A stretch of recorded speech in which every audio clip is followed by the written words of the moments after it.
Crowding the plate, fearsome and fearless, Frank Robinson hammered his way into the Hall of Fame.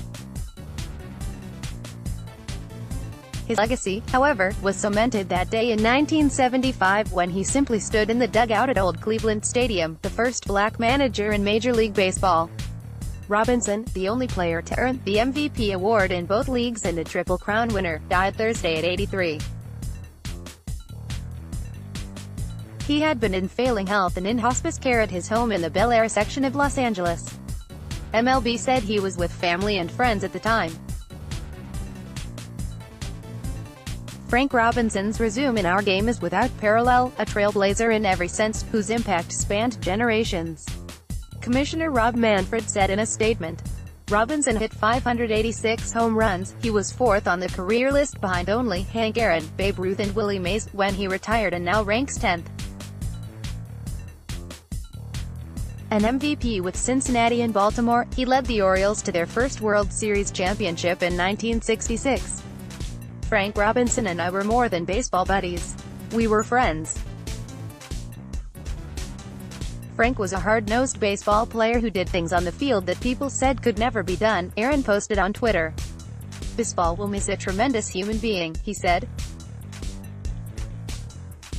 An all-star outfielder in 12 seasons and a first-ballot selection to Cooperstown, Robinson also was a Rookie of the Year, a Gold Glove outfielder and a bruising runner. But his place in the sport's history extended far beyond the batter's box and base paths. Robinson fulfilled his quest to become the first African-American manager in the big leagues, when he was hired by the Cleveland Indians. His impact was immediate and memorable. The Indians opened at home that year and Robinson, still active, batted himself second as the designated hitter. In the first inning, he homered off Doc Medic and the crowd went crazy, cheering the whole April afternoon as Cleveland beat the Yankees. The Reds, Orioles and Indians have retired his number 20 and honored him with statues at their stadiums. Robinson later managed San Francisco, Baltimore and Montreal. He became the first manager of the Washington Nationals after the franchise moved from Montreal for the 2005 season. The Nationals put him in their Ring of Honor. More than half the major league teams have had black managers since his debut with Cleveland. Robinson later spent several years working as an executive for MLB and for a time oversaw the annual civil rights game.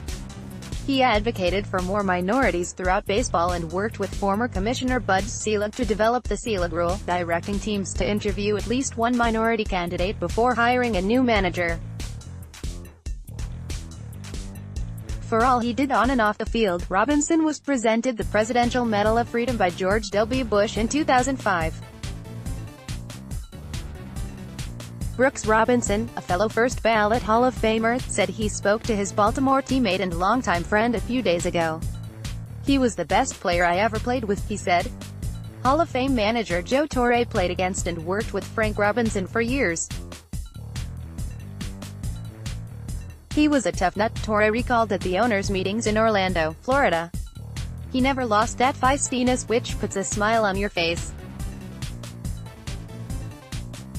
He was always that guy that commanded a lot of respect and he had a presence about him." Born August 21, 1935, in Beaumont, Texas, Robinson attended McClemens High School in Oakland, California, and was a basketball teammate of future NBA great Bill Russell. But it was on the diamond, rather than court, where fame awaited Robinson. "We all know we lost one of the greats," Russell tweeted.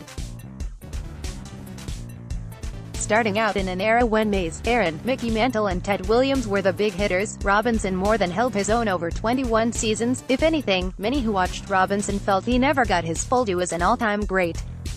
He finished with 1,812 RBIs and hit .294. He played in the World Series 5 times, and homered in each of them. Robinson was the only player to hit a ball completely out of Old Memorial Stadium in Baltimore and once connected for grand slams in consecutive innings of a game. But he didn't just slug away, as evidenced by a .389 on-base average boosted by 1,420 whacks against 1,532 strikeouts. Extremely alert on the bases, he had 204 steals. Robinson played the game with grace, yet was known as fierce competitor who combined hard work with natural talent.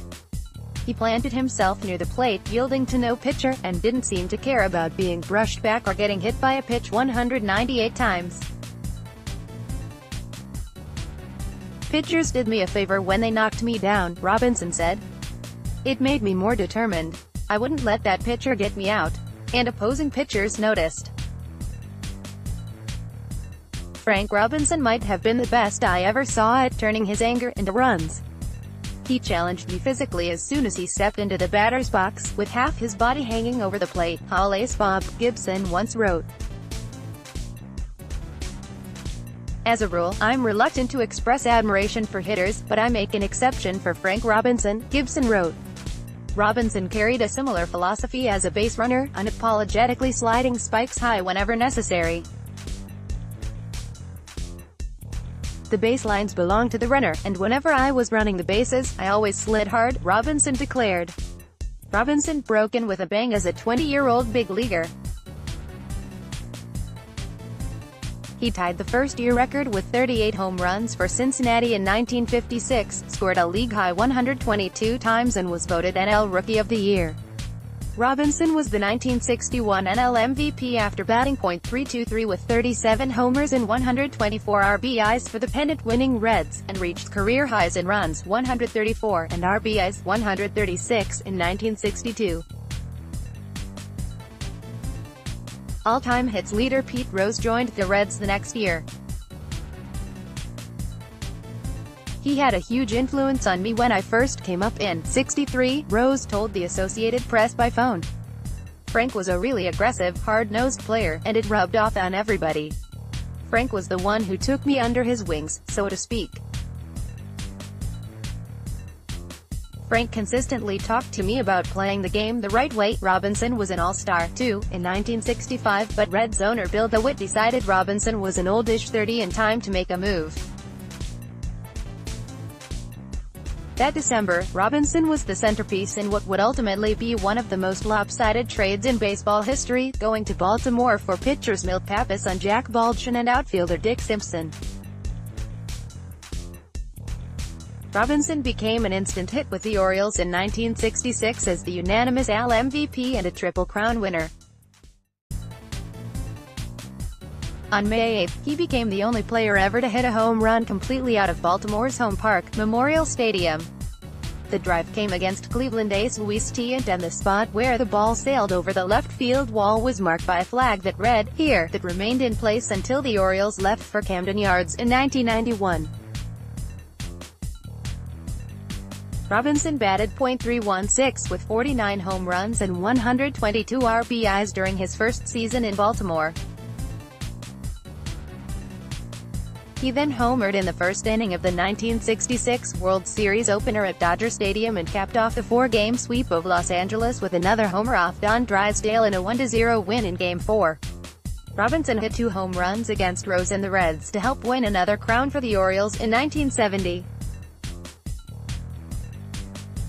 All told, Robinson was an All-Star in 5 of his 6 seasons with Baltimore, reaching the World Series 4 times and batting .300 with 179 home runs. The cap on his Cooperstown plaque carries O's logo. Pappas went 30-29 over 2+ seasons with the Reds. Baldwin won 1 game in 51 appearances over 2 years with Cincinnati, and Simpson hit 5 home runs as a part-time outfielder for the Reds during 2 mediocre seasons.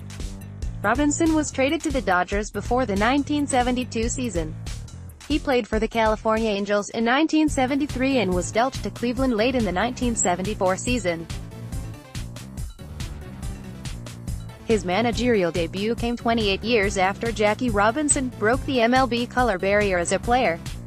"Every time I put on this uniform, I think of Jackie Robinson," Frank Robinson said as he began his new role. Jackie Robinson's widow, Rachel, and daughter Sharon paid tribute. Frank Robinson was a dear friend and realized one of Jack's great hopes, becoming baseball's first African-American manager. "He was remarkable and made us all feel proud for his many contributions to baseball and to society," they said together in a statement. Robinson had coached for the Orioles and worked in their front office when he became their manager in 1988 after the team opened at 0-6. Things didn't get much better right away as Baltimore went on to lose its first 21 games and finished 54-107. The next season, the O's went 87-75 and Robinson was voted AL Manager of the Year. Tough and demanding, he went 1,065 to 1,176 overall as a big league manager. A no-nonsense guy, Robinson also had a sharp wit that served him well in Baltimore where, in addition to being a star right fielder, he was the judge for the team's kangaroo court, assessing playful fines for missing signs, uniform mishaps and other things he deemed as infractions. At the time, the Orioles had a bad boy named Jay Mazzoni, whose hands were amputated when he was 2 after a burning accident. Mazzoni capably did his job for years with metal hooks and became good friends with Robinson. Some players, though, initially weren't sure how to treat the teen. Frank Robinson broke the ice, Mazzoni said. He was running his kangaroo court and calling a vote among the players, whether to fine somebody or not. It was either thumbs up or thumbs down, he recalled. After the vote, he said, "Jay, you're fined for not voting." Everybody laughed. At that, I was treated just like everybody else. Survivors include his wife, Barbara, and daughter, Nichelle. There was no immediate word on funeral arrangements. The family said in lieu of flowers, contributions in his Robinson's memory could be made to the National Civil Rights Museum in Memphis, Tennessee, or the National Museum of African American History. AP sports writers Joe Kay and Ronald Bloom contributed to this report.